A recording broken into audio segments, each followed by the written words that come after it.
Bismillahirrahmanirrahim. Assalamualaikum warahmatullahi wabarakatuh. Teman-teman semua, semoga saat ini teman-teman semua dalam keadaan sehat walafiat, dimudahkan segala urusannya.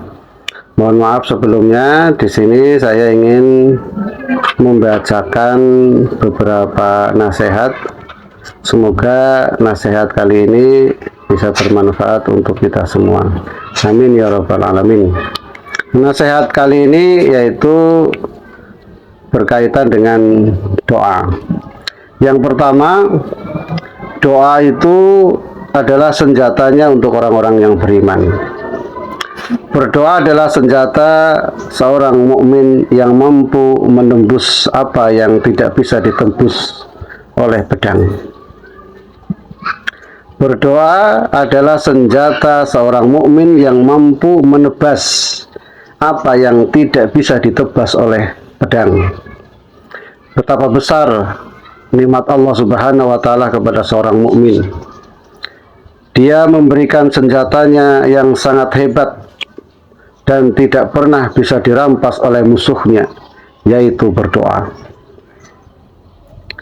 Yang kedua, masihkah wahai kawan engkau malas untuk berdoa?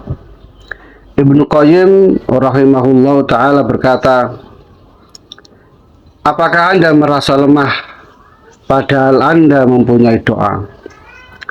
Doa adalah obat yang paling bermanfaat dan merupakan lawannya musibah. Doa tersebut akan menangkal, menyembuhkan, dan juga akan mencegah turunnya musibah. Apabila musibah telah menimpa seseorang, maka dosa bisa menghilangkan dan meringankannya. Ingat, doa adalah senjatanya seorang mukmin. Hanya orang-orang yang bodoh yang tidak mau menggunakan senjata hebat yang dimilikinya secara maksimal. Selanjutnya, doa itu senjatanya orang kuat dan juga senjatanya untuk orang yang lemah. Syekh Abdurrahman As-Sa'di rahimahullah berkata, doa itu senjatanya orang kuat dan lemah, kelezatan bagi para nabi dan orang-orang yang soleh. Dengan doa terangkat segala macam bencana. Orang yang kuat saja masih butuh dengan doa, apalagi kita selaku orang yang lemah. Tingkatkan doamu pada saat badai fitnah menghantam. Saat gelombang fitnah menerpa, maka perbanyaklah doa kepada Allah. Karena doa adalah kunci kebaikan dunia akhirat, serta senjata seorang beriman. Karena hanya Allah Subhanahu wa ta'ala yang di tangannya segala urusan. Sahabat Hudzaifah bin Yaman berkata, akan datang pada suatu zaman tidak ada orang yang selamat saat itu kecuali orang yang berdoa dengan doa seperti doanya orang yang lagi tenggelam. Pada masa kini adalah masa di mana fitnah datang bergelombang, hitam dan mencekam. Tidak ada yang selamat kecuali mereka yang berdoa dengan sungguh-sungguh dengan seizin Allah. Banyak keajaiban doa. Syekh Muhammad bin Saleh Al-Hutsaimin rahimahullah berkata, betapa banyak orang yang sangat membutuhkan pertolongan sehingga hampir saja dia binasa. Lalu dia berdoa kepada Allah dan Allah pun mengabulkan doanya. Dan betapa orang yang sakit sampai berputus asa untuk bisa hidup, lalu dia berdoa dan Allah pun mengabulkannya. Doa itu dahsyat, bisa menjadikan sesuatu yang tidak mungkin dalam pikiran manusia menjadi mungkin dengan seizin Allah. Contoh pengabulkannya doa. Ibnu Asakir rahimahullah mengisahkan bahwa ada orang yang buta. Lalu temannya berkumpul untuk mendoakannya di waktu asar pada hari Jumat. Tepat sebelum maghrib ia bersin dan matanya kembali bisa melihat seperti sedia kala. Kisah di atas adalah salah satu contoh pengabulan doa yang dahsyat yang pernah terjadi di zaman dulu. bukannya tidak mungkin zaman sekarang pun bisa menjadi pengabulan doa yang dahsyat. Bahkan doa itu lebih kuat daripada takdir. Syekh Mutawali As-Sa'rawi rahimahullah berkata, Allah tidak menciptakan sesuatu yang lebih kuat daripada doa. Bahkan dia membuatnya lebih kuat daripada takdirnya. Doa lebih kuat dari takdir karena doa bisa merubah takdir. Disunahkan berdoa dengan menjelaskan kondisi kesulitan yang sedang ia hadapi. Sebagaimana Imam As-Sa'di rahimahullah berkata, disunahkan berdoa dengan menjelaskan kondisi kesulitan yang dihadapi, meskipun Allah mengetahui kondisi tersebut. Karena Allah Ta'ala menyukai perendahan hamba dan sang hamba yang menunjukkan kehinaan dan kelemahan dirinya. Tidak mengapa kita menguraikan kesulitan yang kita hadapi ketika berdoa kepada Allah Subhanahu wa Ta'ala.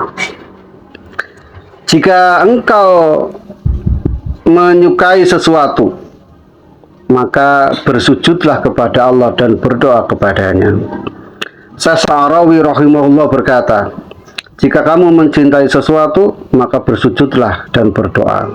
Ya Rabb, sesungguhnya aku mencintai sesuatu, maka tunjukkan kepadaku keajaiban kekuatanmu terhadap apa yang aku cintai. Jika kita mempunyai sesuatu, tidak mengapa kita mengutarakannya kepada Allah Subhanahu wa Ta'ala dalam doa-doa kita. Kadang doa lambat untuk dikabulkan. Doa itu sebab terkuat untuk menolak sesuatu yang dibenci atau menarik yang diinginkan. Namun kadang efeknya lemah. Bisa jadi karena doanya lemah, yaitu doa yang tak disukai oleh Allah berupa permusuhan.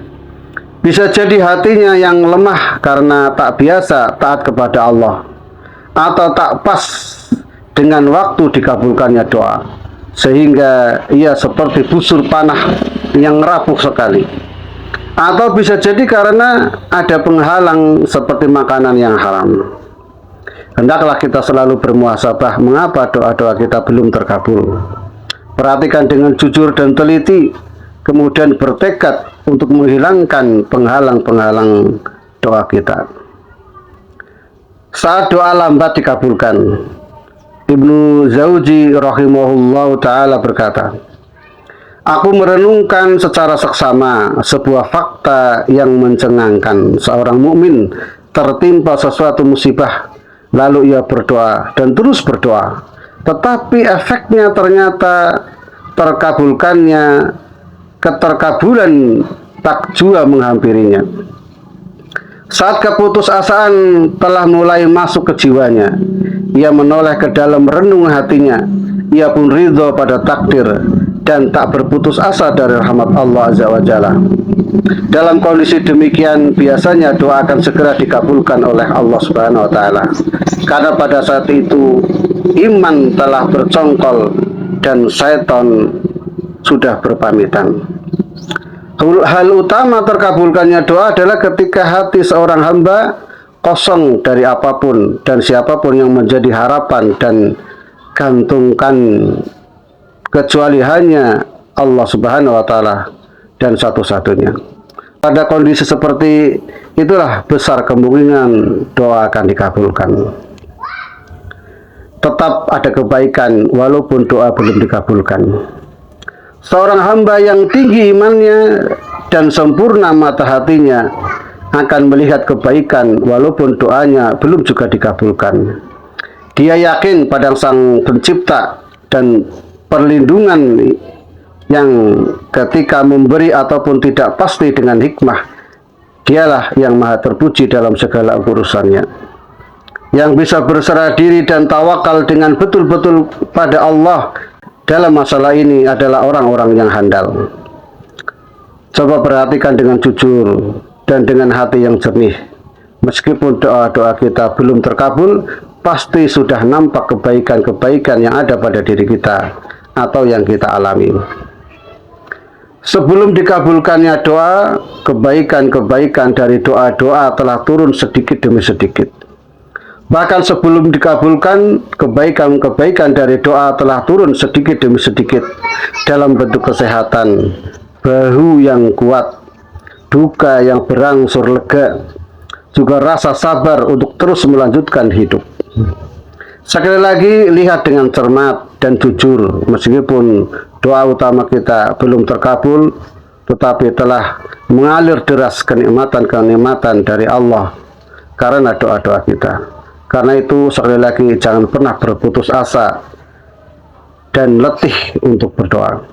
Demikian pembacaan dari nasihat-nasihat pada hari ini, mudah-mudahan bermanfaat. Terima kasih. Mohon maaf atas segala kekurangan. Terima kasih atas segala perhatiannya. Assalamualaikum warahmatullahi wabarakatuh.